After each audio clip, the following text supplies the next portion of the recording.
प्रधानमंत्री आवास योजना शहरी 2.0 रे अंगीकार गृह प्रवेश उत्सव अनुष्ठित हो जाइछि।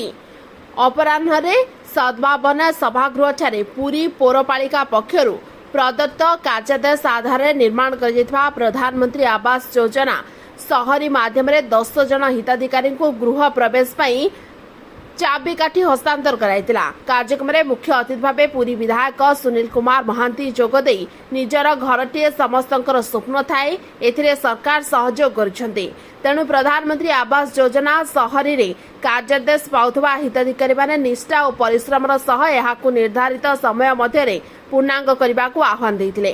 जो माने गृह प्रवेश करुछन्ती सेमाने ताहार जत्न नेबा सहित स्वच्छ रखिबाकू श्री महांती परामर्श देथिले। पौर निर्वाही अधिकारी अभिमन्यु बेहेरा एथिरे अध्यक्षता करने सहित प्रधानमंत्री आवास योजना शहरीर रूपरेख संपर्क में आलोकपात करने सहित कार्यादेश पाइथिबा हिताधिकारी माने निर्धारित समय गृह निर्माण पूर्णांग करी प्रोत्साहन राशि दाखल पाई लक्ष्य रखिबाकू अनुरोध करथिले। कार्यक्रम में सूचना और लोकसंपर्क उपनिर्देशक संतोष कुमार सेठी, मुख्य जोगाण अधिकारी संजीव कुमार साहू उपस्थित रही।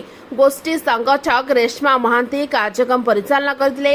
अतिथि माने ward number 1 Govind Jena, 8 number ward Kalyani Maitra, 25 number ward Chandan Nayak और Rashmibala Nayak, 26 number ward R Sinu Sethi, Bhagwati Behera, U Ramesh, U Lakshmi, B Jagannath Reddy और लक्ष्मी माली को गृह गुड़िक पूर्णांग कर सारी गृह प्रवेश चाबिकाठी हस्तांतर करते।